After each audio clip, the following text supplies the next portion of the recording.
the agenda real quick, and then we'll do that. Oh, So sorry. Jumped to good. Motion by Director Clark, is there a second? I'll second. By Director O'Connor. So we only have three of us instead of five. You guys have to tag Yeah. team doing the yes. And, Oh, absolutely. okay, that is approved. Okay, now we'll do the flag salute by Director Clark, followed by the invocation by Director O'Connor. Everyone, please stand, put your right hand in your heart, and repeat.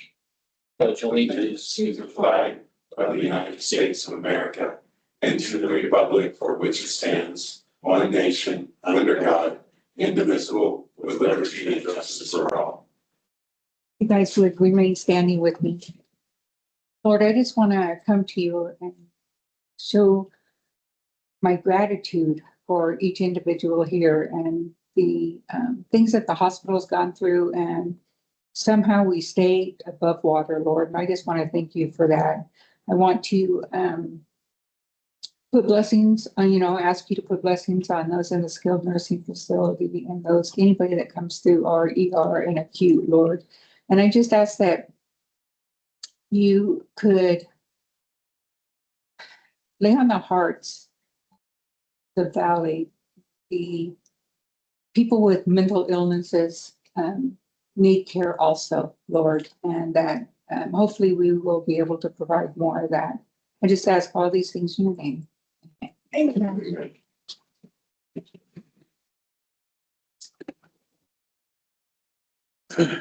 Item 3 is the mission statement. It's on the agenda. Anybody wants to read it? Item C is the public comment portion of the meeting. Is there anybody from the public that wants to make a comment? And once, and twice. Okay. Item D is the consent agenda. These are routine and uncontroversial items. Is there anything that needs to be pulled or discussed this month? I'll accept the motion to accept it. Okay, there's a motion to accept the consent agenda. Is there a second? I'll second. Second by Director O'Connor. All in favor? Aye. Any opposed? Okay, passed. Okay, we'll move on to the CNO report, Miss Jimerson. Nice to see you. Hi, you guys too. So, been a busy month, for the whole district in regards to onboarding new staff. Most of our new graduates have gone through orientation. We're just waiting for a couple more on the next orientation go arounds. And almost all of them have been scheduled to take their NCLEX in June. So by July, all of them should have their license. So we're getting ready to start the first cohort for the RN residency program, hopefully the second or third week in July. And the Manikins are going to be a big help. And staff has been extremely grateful, and the board and everybody being so supportive for the education, the new equipment, the Zoll and the emergency room and things like that. So thank you for that. And Dina, we get a beta risk reimbursement or grant every year. And so we push through to see if the triage portion of the ENA part would be covered within that. And Dina got back to us and said that she thinks that they will approve that. So the triage portion, that was the 3,300, beta may be covering that. Oh, nice. Yeah, and then should know final on that year fairly shortly. And then it resets again in July. So we're going to try to see if they give 4,000 a year, if some of that can be used for the RN residency program to offset that cost every year. So that was exciting news that she found. And that's been it. Just looking at policies and job descriptions and getting roles set with their expectations with the staff. And I don't know, things have been really great. So thank you. Well, thank you for the work you're doing. Yeah, welcome. Any questions for Shannon? Yes, sir. All right, thank you, Shannon. Item 2 is the CEO report. Mr. Leverage, welcome. We are doing a major overhaul of the revenue cycle. We're working with some consultants right now, and I think we're making good progress. Sherry is now officially our revenue cycle manager. She is working closely with me and with the consultants and doing an overhaul of this. We are going to change some of the things that we do. The system was not really put into effect properly. So we had, along with the consultants, have done 80 situations, which is a fix that we're sending into CPSI to say, hey, you got to fix this. About 70 have been closed, so we're getting close to the system working as it should be working. And that's making us have a claim rate is going up. It's about 70% as of yesterday. And we started about 30% is what our average was before. We are trying to change the way we follow up things, trying to automate. We are automating the way we post the payments for one thing. We're doing that manually up until now, and it's just a time-consuming process where human error is bound to happen. If we do it electronically, it should be a lot better. We are trying to use the RCM model a little bit more, which is something TrueBridge puts out. It's not great, but we can use it. We were going around the system before. We are using Denial Manager now, Contract Management, Medicare Navigator, and just different places that we're trying to use the system more effectively now. I think that's going to make us a lot more efficient, and it's going to end up, we're going to collect more dollars out of our charges too. It's we've seen some of the results already, but I think they're coming in the new year. We'll have a lot more.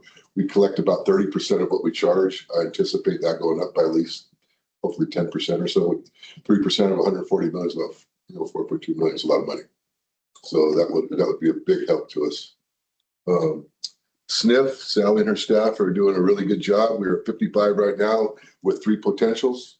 We are still fighting the poachers who are trying to take our patients. We need to keep that guy out of this hospital because they do not treat the patients that they get very well, and they end up coming in our ER. We had a meeting with Kern Health Systems talking about that. It's all about money. They have a new medical director. They could pay us $500 a day, or they could pay the other place $250.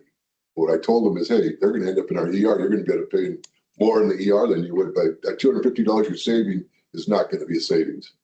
And Sally is right on top of it with this guy. And she's just, they want higher acuity patients. So that's what we're trying to bring in here now is higher acuity patients so they can't take them. When I'm asking Kern Health Systems for what's the threshold, what's the acuity that you want, and we'll get above that. But they, one of the ladies said that we were talking to, I don't know what her position, what was her position, the lady that was talking about the swing and all that? For Kern County Health. Yeah, when we were at the meeting. Anyway, she didn't know what she was talking about, so that scares me a little bit. But anyway, okay, then our SNF beautification is almost done. The last thing that we're doing is the sink and all that, and that's Bob's doing a great job with his staff. Then we're gonna Cabinets on Monday. Yeah, and then we're gonna touch up the walls, and that'll be it. We'll take some nice pictures for brochures and send it out to people, but people are coming to us from word of mouth right now. We're going to, Brandy was talking about going down to meet with some of the case managers down there, but it might not even be necessary because they're coming to us already right now. So I'm in the budget process right now. When the budget probably has a census of 58. We've been about 55 for this year. We budgeted 52.8, but I think we can get to 60. We have the staff to get above 60 right now. We've got a bunch of new nurses. Around to 60. Yeah, right. But for 60 we should be able to get to. DHLF, acceleration of payments for our IGT. There's going to be 2 in August, and they are predicting no cuts in fiscal year 2027. So we can keep the status quo there, and that would be great for us. We talked about Kern Health Systems. We were talking about mental health collaboration, other collaboration, and also transportation. We transport a lot of their patients. They're not getting paid for it. They're willing to work out. They don't have any more grants because initially they gave us grants for the vehicles that we have, and they don't have any more of those grants. But they're going to figure out a way for us to be able to bill them to be able to pay for this because we got money to pay for it, and we are transporting their patients. Wound care. We've decided to cut our ties with BioWound. We owe them some money. We are going to try to settle with them. So we are going to end up making money on this project if I can negotiate well enough. But they started at 80%. I'm going to offer them probably 40% and hope to settle on 60%, which would maybe make about $200,000 on this whole thing. Have we got paid on any of it yet? We've got some payments, but not very much. Very small. Not enough to make it worthwhile a while. But the good thing is that we talked about this before, is the patients are benefiting from it. But we are going to continue to try to get a home care program just with a different provider. Christina's looking for a supplier that gives us cheaper supplies. It's just it's a racket with these guys. I'm dealing with their guy right now, and he just sent me an email before I came up here. I'll talk with him later and try to settle on an amount. I hope to get it, like I said, down to 60% of what we owe them for the supplies. And then we'll get the rest of it on the cost report in February. But we're not going to lose money. We are probably going to end up making a little bit of money on it, which is good. It's like I said, I'm working on the budget. We are anticipating increases in our census in just about everywhere. Right now, our census in the inpatient is about 4. We're anticipating probably we can go up to 6 or 8, but I'm going to budget 5 just for being conservative. But I really think lately we've been having 6, 8, sometimes even 9 patients in there. Now that we have 3 nurses in there, we can go all the way up to 12. But with that comes more expenses too, because the new regulations that Shannon has got us nurses to comply with, you have to have 3 nurses in the acute and 3 nurses in ER, whereas we had 2 and 2 before. So that's going to be about $1 million hit to us as far as salaries go. But fortunately, 2 of our severance payments are coming up very soon, which is going to save us about $500,000. So we'll be $500,000 on the whole, the net effect of that. Kaiser has told our pharmacy that they are going to let their patients come and get their prescriptions from our pharmacy. They have 2,400 members in the valley. So that should mean knows how many prescriptions. Also VA, I just talked to the guy today. That should be settled finally. It's taken us a while to do it, but they'll be able to come to our pharmacy also. And in the clinic, we have a new provider. So we're going to be able to finally see new patients, and which is going to be about probably 20% increase in visits, most likely somewhere in that range, which is going to be very helpful to us. Because you also, as we talked about before, you get ancillary payments for that too, which helps a lot. So our revenues are going to go up quite a bit, but our expenses probably will too. We will have the budget ready for the next board meeting for your guys' approval. And that's about it, I think, for me. Okay. Questions for John? I have a question. Yes. Yes. So we're getting most of our patients and stuff for SNF by, you said, word of mouth. So, you know, that can only go so far. And if we're not down there, Yeah. if Randy, you know, if so whoever's not going to be down, I think they would still need to go because out of sight, out of mind. We're still trying to make things and give them cups or whatever, pens, so that we're on their mind all the time on their desk. But we're going to continue to still market. We have to, but once we get to 60, we're going to have to step up too. So we don't want to get above 60 too quickly because we won't be in compliance with regulations if we do that. Okay, thank you. I think the biggest thing, I'd like to say something here, is that, like I was stating in the last manager's meeting, the community thinks that we have a list, a waiting list. And that probably came out about when the COVID all hit, but we don't have a waiting list. We have, of course, to look at everybody just to make sure we can meet those needs of the residents that do need help. But once we get that out there, that we don't have a waiting list, to come in so we can do the evaluations to see whether or not we can take this patient. That's what we need to get out there, that we don't have a waiting list. In our market, We discussed this yesterday at the managers meeting, and Nick's going to be working with Sally to get that information out to the public so that it's very clear that we do not have a waiting list. We should be putting that up this week, so then that way people have that information and they know do not have one. Any other questions for John? You already addressed 2 of my questions about Kaiser and VA, so I don't need to. Kaiser is done. VA is very close to being done. Okay. We used to have a contract with Kaiser a long time ago. Yeah, we still do. Still do. Yeah, we still do. And also they're going to come and use our physical therapy service. I forgot that. They've been inquiring about that. They are very impressed with our PT department and they want to send their patients to us. Yeah. Instead of making them go all the way down the hill. Yeah. The physical rehab has always had a lot of good, positive comments from the community as we used to. Yeah. It's one of our best departments, actually. Okay. Thank you, sir. All right, we'll move into new business. We've got some action items here. The first item is the Greenbow design. This is for the professional design, additional services to the structural and roof support, scope to the X-ray model. Anything you want to add to this, Bob? Or Yeah, so on page 48 of your packet. So we originally were hoping that we could just do a replacement of equipment, simple and easy. There's existing rails on the ceiling Problem is that the structural requirements from HCI have, the code change, have gone up dramatically. So we have to add bracing to the unit strengths. So how we're going to do it is because I need to keep the room in operation, we're going to socket open the roof. We're going to add the bracing in the roof structure from the tracks up without affecting the room. And, but there's substantial amount of work the structural engineer has to do to prove to HCI that this will meet the new uplift and side sway requirements for the X-ray support rates. That wasn't in their original proposal because we thought it was going to be a simple change out of equipment, but nothing ever goes as planned. Basically.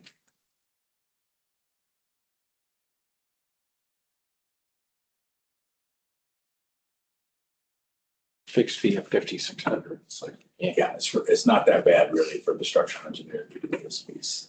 compared to everything else we paid there. Yeah, and then we're probably gonna have another increase. I'm still working on trying to get it through. The new equipment may or may not have slightly more heat generation. And so will the existing air conditioning system meet the additional heat loads? And we're trying to get that squared away with GE because the old information and the new information are not quite apples to apples. So we're trying to get GE to give us a statement that's saying the new equipment does not have more heat generation than the old equipment, in which case then it will just sail through. If not, worst case scenario is we're going to have to put an air conditioning unit on the road specific to the X-ray area. Unknown at this point. I'm still trying to shoot to not do that. 2 people with Pam, Yes, fans. Yes. maybe Works for me. spray bottle. So John might say that the FTEs would be more expensive. Thank you, Bob.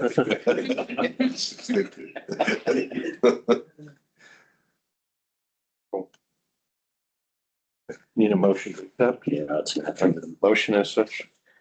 motion by Director Clark to approve. Is there a second? I'll second. Second by Director O'Connor. Any other discussion or comment? I can write the statement. Does it matter who it comes from? I'm just No, kidding. as long as we can say you are a representative of GE medical equipment, will be good. Yeah, I can write it. Not a problem. Okay, all in favor? Aye. Okay, no opposed. Okay, passed. Item 2 are some construction invoices. One from JTS, 2 from Greenball, 1 from Radian Design, 1 from DFI Enterprises. These on. Yes, so the large one for JTS, that's the final payment on the emergency generator. Yep. The other ones are just, final costs from Greenbow for wrapping up the project and getting it closed with Oshkosh, HCI. And then the Radiant Design is the architect working on the installation of generators on the Manikins. This will be fun once they're in. Yes, we've got the new one temporarily in. But obviously our goal is just to have them sitting on a foundation and plumbed underground with the wiring. This is the eventual goal. So, in fact, they came and picked up the 2 rentals today. We're no longer paying to rent those. It's good. Yeah, Motion as such, just all of them. all together. Okay. Motion by Director I'll Clark second. to accept. Okay, second by Director O'Connor. Any other discussion or comment? Sure. Okay, all in favor? Aye. Opposed, passed. Item 3, it's the wage ranges for fiscal year 2027. Mr. Loveridge, Yeah, we just had other- 54 through 68. Okay, this has been a long process. I know you guys have been waiting for a while. What we did is we started with the HASC, the Hospital Association of Southern California. They put out a booklet every year, which has ranges for different types of hospitals. We are a unique hospital in that we are not really we're a rural hospital, but they go by beds, they go by revenues, they go by this and that. So we started with what it is for a rural hospital, and then we massaged them either in or out, depending on where we are right now. And this is what we came up with. We are comparative to hospitals our size, for sure, probably a little bit higher than most, even though a rural area, but I think these reflect where we are right now, and I think they're a fair wage for everybody. I don't know if you guys had a chance to review them, but it's very detailed. It just goes by position. What we try to do is do apples to apples, because some of our positions are not the same as what Haas calls them. Eventually, we are going to try to go into that where everything that they have is what our positions are. That way it's easier to compare things. But as of right now, some of our job titles don't jive with what they have. How are we currently on scale compared to what we're looking? Percent increase, maybe. By going by individuals, 2 and a little bit more, 2%, which is right in our range. Yep. A lot of people have been asking for raises. I think as we go along, we have to start looking at whether or not raises are going to be practiced with the cuts next year. And I don't know if people see the big picture like that, but sooner or later we're going to have to talk about it like that. Right now, we can afford to do this. In the future, we don't know. Correct. I appreciate the work that went into this. It gives us an idea of what we're doing. It's very good at doing all this. Why she has no eyeballs left.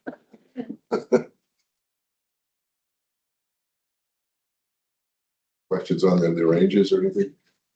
I did not. I was going through them for a couple of days looking it over. If My anybody, largest concern is where were we at currently compared to where these were at. 2%. So once we go by individual employee, that's where we end up. If people are out of the range, they're going to be frozen for a little while because they're above the range for where they are. That's what it should be. And then we also, what drove this is that the minimum wage is going up from 1863 to 1928. That's why you'll see a lot of 1928s. So with that, everybody's got to raise a little bit. We try to do with the ranges, make them 40-45% lower to high. So. Thank you, John. I have no additional questions. Okay. Dr. O'Connor, did you have any questions? I have a lot, but I'm good, thanks. How you- You want to ask for that? No, I'm good. Our next step is to go employee by employee in these ranges and see where they are. We've done that already, but we still need to look at it a bit more closely now. We changed some of the ranges a little bit as we talked about it, but we'll do that probably next week. Hard to have your budget in place if you don't know where your wages are. Well, exactly. That's how I got to do it. I'm going to budget probably a 3% increase overall. Just to be conservative. You don't know what the future holds. Well, that's it. I do think all the stuff we're doing in revenue cycle is going to increase our net revenue, but that's going to help. Our volumes are going to definitely go up. Motion to accept this, Senator, or is this an action item? It is an action item. But does it need to be approved today? Or Scott? It does need to be approved today. Okay. Yes. It does. Okay. Yeah, if you can approve it today, that'd be great. Okay. Yep, then we'll get it posted. You sure you don't have other I'm questions? sure. Okay. I'll answer them to myself. Okay. There's All motions from, as to accept. I'll second it. second by Director O'Connor. Any other comments or questions? One more time? Okay, all in favor? Aye. I Okay. Passed. Director Elliott is not here to talk about the East Kern Healthcare District expansion. And I didn't know if you had any other update or anything. I don't have an update. I have what it might cost us. I spoke with the HLF. I still don't think it's going to happen. Everybody I've spoken to has said it's not going to happen. They're going to wait to see what the big, beautiful bill does first. And that they may lose money. The way they get money from the government, they may lose money by trying to do this because they'll lose that money. So they're going to wait and see. But the only place that will affect us, they don't have much Kern Health Systems revenue coming in. So that's our biggest provider of our IGT payments. Where they'll get it from, they'll take some of ours is Kaiser and Anthem. Get about $2 million from them. So even if they take half, it's $1 million hit to us. I don't think they'll take half, but That's kind of a conservative approach to it. And that's, DHLF was unable to really quantify it accurately, but that's kind of what we agreed on, maybe $500,000. But with the other cuts coming in, that's just adds to it. Just keep adding up, cut. Any questions for John about this topic with the Ridgecrest Hospital? Not for myself. Okay. All right, it's just a discussion item anyway. Item 5 is resolution 2604. This is a resolution of the Kern Valley Healthcare District Board of Directors to consolidate to the general election and address candidate election costs. It's on page 69. I've never seen this on the agenda before since I've been on the board, so. I read through it multiple times going, okay, what are we doing? Yeah, so Scott, maybe you can give some clarification on this. I think every general election, we've done one of these. So some counties you file one and then they just keep it on hand until you change it. Kern County requires a resolution every general election. So I have 4 agencies that are doing it this year and you guys are one of them. Heidi says the last time this was filed was in 2014. Well, then has the county charged you for the elections? Yes, this one they did. How much was it, Ivy? 17,000, I think it was. I think it was 17,000 to charge it. Yeah, Maybe the county forgot you guys because every 2 years, all of my agencies do one of these in Kern County. I know. Guess we won't remind them in the future. Yeah, Well, the great thing about it is you save money because you're on the general election ballot and you're not on your own ballot. So it reduces your cost for an election significantly. So we don't need a motion to adopt the resolution. That's the Motion to accept. Sir, second, I'll second. second by Director Elconin.